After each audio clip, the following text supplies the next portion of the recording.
Mimi nimefika Meru leo kwa shughuli ya mambo ya maendeleo ya sehemu hii, kwa sababu tulikubaliana na nyinyi ya kwamba tukimaliza uchaguzi kazi inaendelea. Si tulikubaliana hivyo? Na ndio sababu hiyo leo mimi nimekuja Meru mambo matatu ya muhimu sana. Kazi ya kwanza nimekujia Meru hii ni ile mulinieleza ya kwamba bado kuna manyumba mingi Meru hawana stima. Bado kuna sehemu nyingi Meru iko giza. Ni kweli ama si kweli? Na niliwaambia nitafanya mambo. Leo nimekuja hapa. Haya magari mumeona hapa tukianzisha. Tumetafuta pesa ya serikali shilingi bilioni 1.8, 1.8 billion shillings ya Meru County, kuunganisha stima, kuwaunganishia stima manyumba 20,000 mpya. Watu zaidi ya 100,000, 100,000 people are going to benefit from this program, kwa sababu tumekubaliana ya kwamba stima sio starehe ya matajiri, ni haki ya kila Mkenya. Tumekubaliana jameni? Si kila mtu awakishe stima kwake. Iko makosa mtu akiwakisha stima kwake? Ndio nimeambia waziri Opiyo Wandayi yuko hapa, PS wake bwana Wachira yuko hapa. Nimewaambia sasa kuanzia leo mwaka moja itakapokamilika nyumba 20,000 iwe imeunganishiwa stima hapa Meru. Na tumekubaliana na waheshimiwa mpaka na huyu mwiti wenu, huyu mjumbe wenu, hawa waheshimiwa wa bunge ndio watatuambia ni kijiji gani haijapata stima, ni sehemu gani haijapata stima, ndio tuweze kupeleka stima huko, tuongeze mwangaza, tuondoe giza, shetani ahame. Ama namna gani? Si mumesikia shetani anapenda mahali iko giza? Si tuwakishe mataa, tuweke stima, tuweke mwangaza, shetani hawaje kutusumbua. Si ndio jameni watu wa Meru? Hiyo ndio kazi mimi nimekujia hapa. Na mbali na kuunganisha stima kwa manyumba yenu, pia tumekuja kuanzisha hii substation ya Nkwene hapa, kwa sababu kuna stima inapotea kila wakati, na ni kwa sababu ya stima ambayo imetoka mbali inafika katikati inakuwa hafifu. Kwa hivyo tumewapatia hii substation ambayo tumetumia pesa ya serikali milioni 230 kuhakikisha kwamba stima hapa kwenu haipotei jioni ama haipotei wakati huu inanyesha ama wakati mwingine. Ndio stima ipatikane, kwa sababu sehemu hii nyinyi ni wafanyibiashara na nyinyi ni wakulima.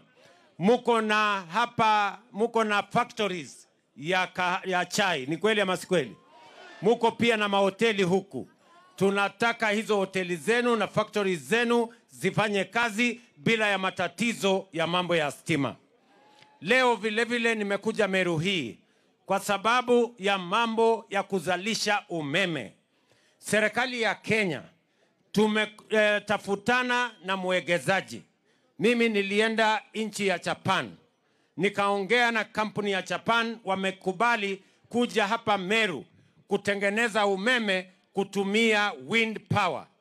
Leo tumetoa title deeds ya watu wa kule Tigania ambayo tutaweka hiyo umeme, na wamekubali wataegeza milioni 40 pesa ya Kenya, bilioni 40 pesa ya Kenya.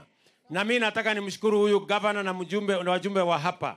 Tumefanya kazi na bidii, tumetoa title deeds. Ndio hiyo pesa ya kuegeza katika kuzalisha stima kupitia kwa wind power iwezekane hapa Meru County.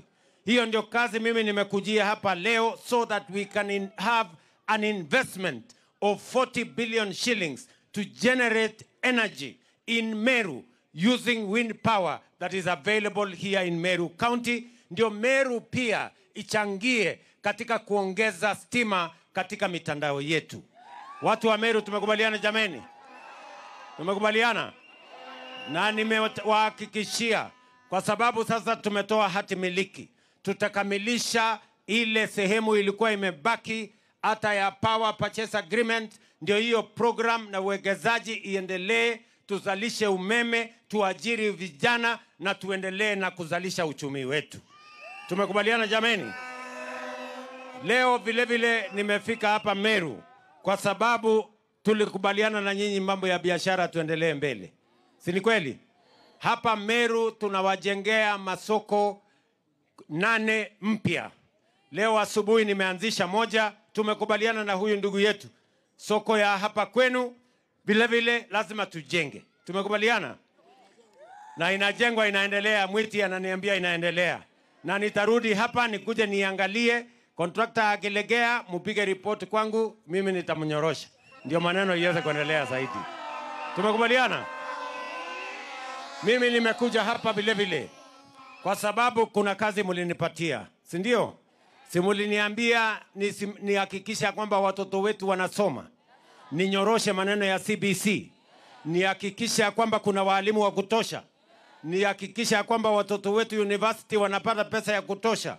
Sasa ile maneno ya CBC nimenyorosha. Walimu nimeajiri walimu zaidi 76,000 in 2 years kuhakikisha kwamba watoto wetu wanasoma.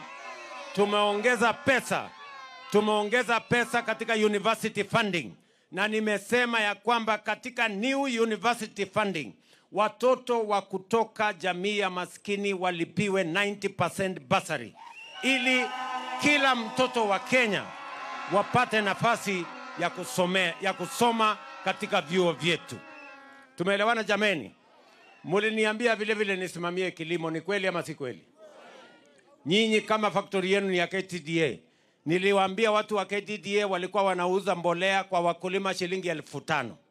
5,500 mimi nikiapishwa kama rais. Na nikasema kuanzia siku hiyo bei ya mbolea tutateremsha ije chini, ndio wakulima wengi waweze kupata mbolea, waweze kupata faida zaidi katika kilimo yetu, aidha ya chai, ya kahawa, ya miwa, ya mahindi, ya ngano na ile kilimo yote. Saa hizi bei ya mbolea ni 2,500, na wakiuza zaidi ya hiyo munipigie ripoti. Sijui kama tunaelewana bwana. Tuko pamoja? Sikizeni, nyinyi ni wakulima wa chai. Mwaka huu pesa tulipata ya chai, mwaka uliopita ilikuwa 170 billion kuuza chai yote ya Kenya. Lakini mwaka huu ambao umepita wa 2024 tumepata 215 billion. Tumeongeza kwa almost 45 billion ile mapato tumepata katika mazao yetu ya chai. Wale mnajua 2022 average price ya kilo ya chai ilikuwa 44 shillings. Sasa imefika 64 shillings. From 44 shillings 2022 this year average price ni 64. Kuna kampuni zingine hapa, factories zingine wanalipa 70 kuendelea mbele. Nia yangu ni kuhakikisha ya kwamba in 3 years average price ya chai itakuwa shilingi 100 kwa kilo moja, ndio tuweze kuongeza mapato kwa mambo ya kilimo ya chai, ili tuweze kuzalisha uchumi wa Kenya na wakulima wa chai wafaidike, wakitusaidia vile vile kuhakikisha ya kwamba tunapata pesa za kigeni. Watu hapa Meru tumekubaliana? Mimi najua hapa Meru pia iko wakulima wa kahawa, ni kweli ama si kweli? Ni kweli ama si kweli? Bei ya kahawa 2022 ilikuwa 40 shillings, 50 shillings, ikizidi sana 55. Mwaka huu kuna kampuni zimelipa 110, 120, 130 shillings. Kwa sababu tumepunguza gharama ya mbolea, tumeongeza ile mapato inapatikana, na tumefukuza wakora na makatel ambao walikuwa wamekita mizizi katika kilimo ya kahawa. Imagine ati mtu mmoja, yeye ni mkulima, yeye ni broker, yeye ni mila, na yeye ndio mwenye kununua kahawa. Hiyo inawezekana kweli? Sasa ndio ananyanyasa watu wengine. Wewe ukipeleka kahawa yako anakuambia hii kahawa yako bei yake iko chini. Alafu saa ile amemil anauza bei ya juu. Tumesema na mliona niliweka mambo ya reform ya kahawa katika ofisi ya rais.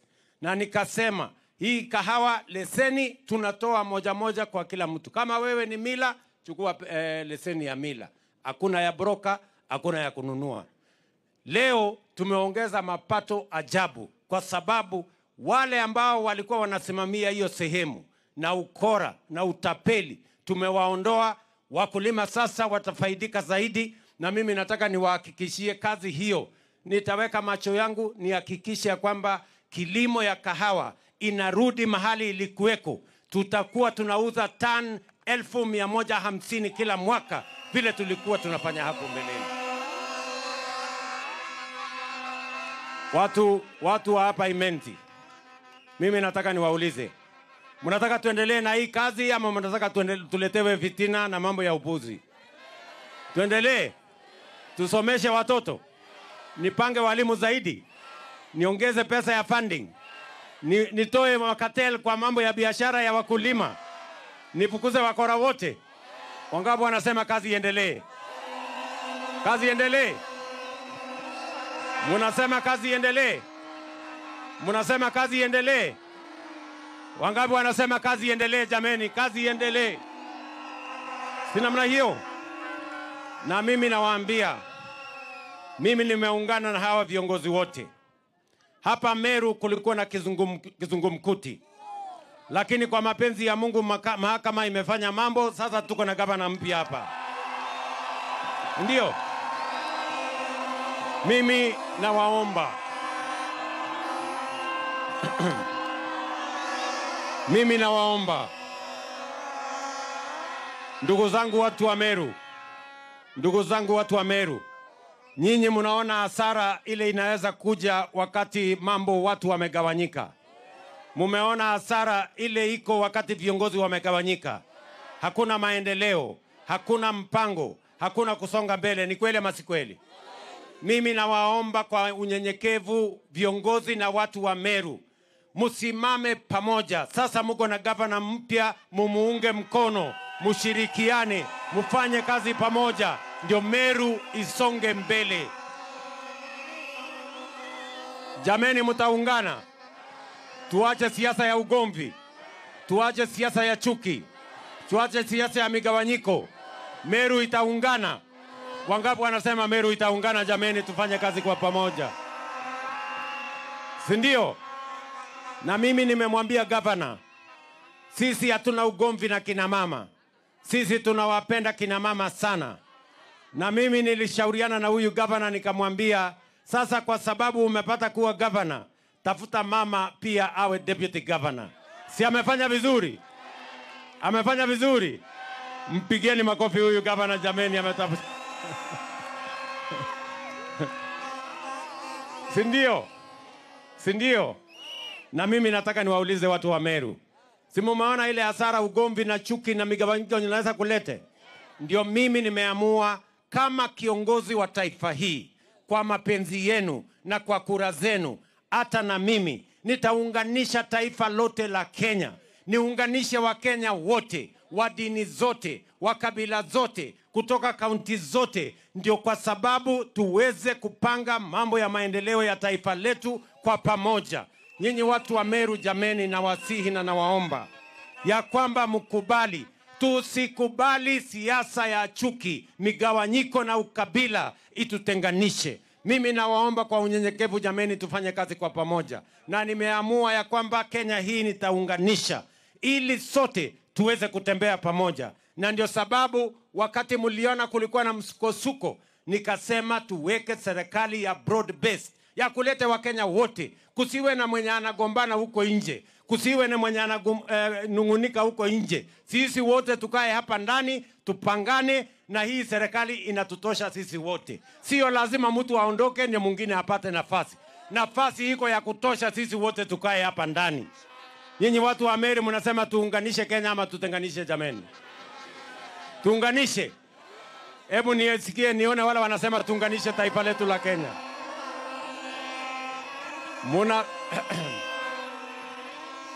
Munasema tukatae siasa ya ukabila, siasa ya dini tuache, siasa ya migawanyiko tuache, siasa ya chuki tuache, tuungane.